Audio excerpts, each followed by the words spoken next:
Bapak, Ibu, saudara-saudara yang dikasihi Tuhan, kita awali pembacaan firman Tuhan. Nats renungan untuk kita hari ini. Marilah kita bersatu di dalam doa.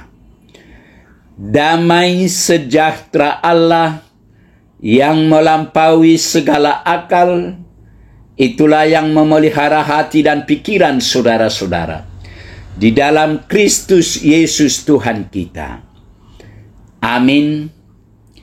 Bapak, Ibu, saudara-saudara yang dikasihi Tuhan, firman Tuhan nats renungan untuk kita hari ini, Kamis tanggal 12 Juni 2025, sesuai dengan Almanak HKBP, tertulis dalam kitab Wahyu, pasal yang ketiga ayat 8. Wahyu 3 ayat 8.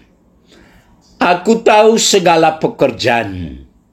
Lihatlah, aku telah membuka pintu bagimu yang tidak dapat ditutup oleh seorang pun.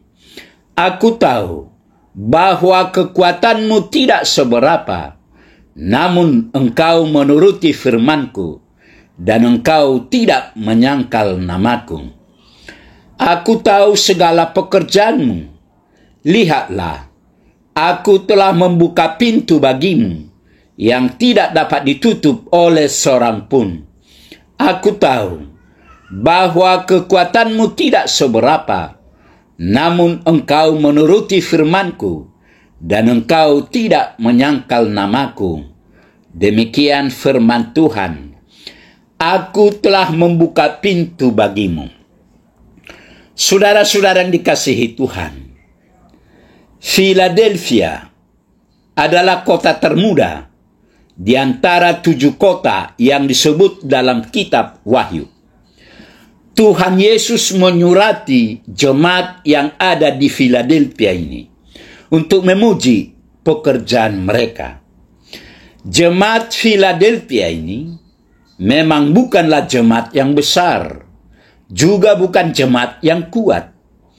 Tuhan sendiri mengatakan bahwa Tuhan mengetahui bahwa kekuatan mereka tidak seberapa. Ini menunjukkan bahwa mereka ini bukanlah jemaat yang kuat. Kekuatan mereka kecil, tidak seberapa. Allah memuji mereka karena jemaat ini hidup menuruti firman Tuhan dan tidak menyangkal Tuhan. Meskipun mereka harus menghadapi tantangan, karena mereka setia kepada Tuhan dan setia menuruti firman Tuhan. Tetapi mereka hidup dalam keteguhan iman kepada Tuhan. Mereka tidak menyerah karena kecil, tidak juga menjadi lemah karena kekuatannya tidak seberapa. Mesias berkata kepada jemaat di Philadelphia bahwa dia mengetahui perbuatan mereka dan dia telah membukakan bagi mereka pintu yang tidak dapat ditutup oleh siapapun. Yesus menjelaskan mengapa dia membuka pintu itu.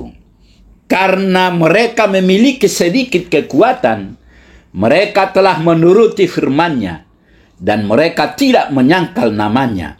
Wahyu 3 ayat 8. Tidak ada penjelasan dalam konteks ini mengenai pintu apa yang dimaksud oleh Yesus.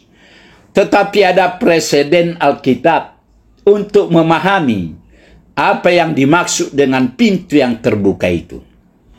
Dalam kitab suci Ibrani, kita menemukan Yahweh memberikan otoritas untuk membukakan pintu.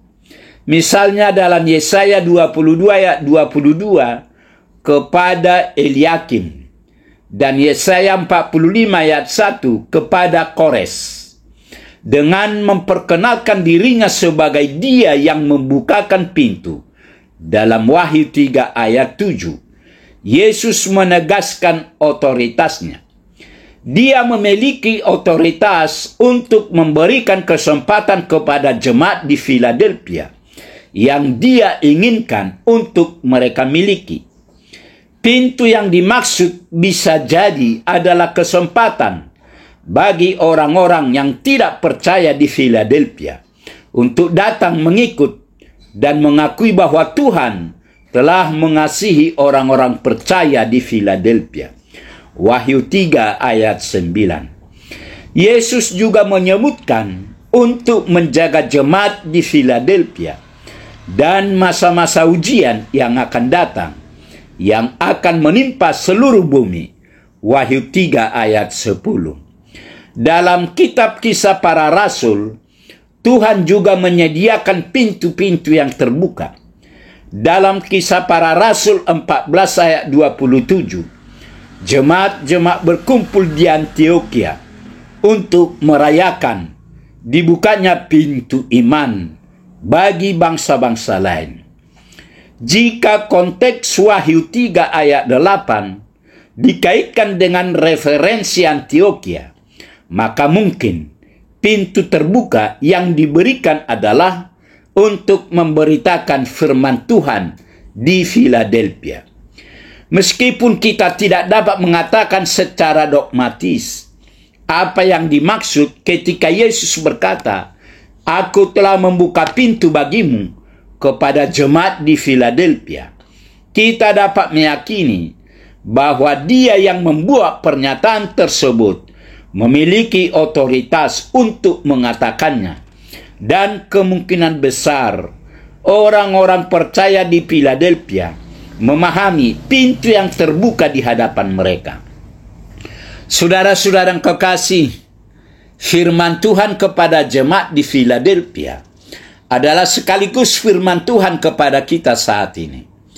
Pintu-pintu Tuhan telah terbuka. Karena itu marilah kita memanfaatkan kesempatan yang diberikan oleh pintu yang terbuka itu. Kita tidak boleh menyanyiakan pintu-pintu yang telah dibukakan oleh Yesus. Kita harus menghargai bahwa kesempatan-kesempatan itu datang dari Dia yang memiliki otoritas untuk menyediakan kesempatan-kesempatan itu. Karena Tuhan telah menyediakannya, maka kesempatan-kesempatan itu penting. Mari kita manfaatkan kesempatan-kesempatan itu sebaik-baiknya. Amin. Marilah kita berdoa. Tuhan Allah Bapa di surga, puji dan syukur kami panjatkan kehadirat-Mu ya Tuhan, atas kasih setia-Mu. Pagi ini kami boleh mendengar sebagian dari firman-Mu. Firman-Mu mengingatkan kami bahwa Tuhan telah membukakan pintu anugerah-Mu bagi kami. Berkatilah firman-Mu ini ya Tuhan. Berkati kami semua anak-anak-Mu, agar kami tetap bersukacita memuji dan memuliakan nama-Mu. Terima kasih Tuhan, dalam Yesus kami berdoa. Amin.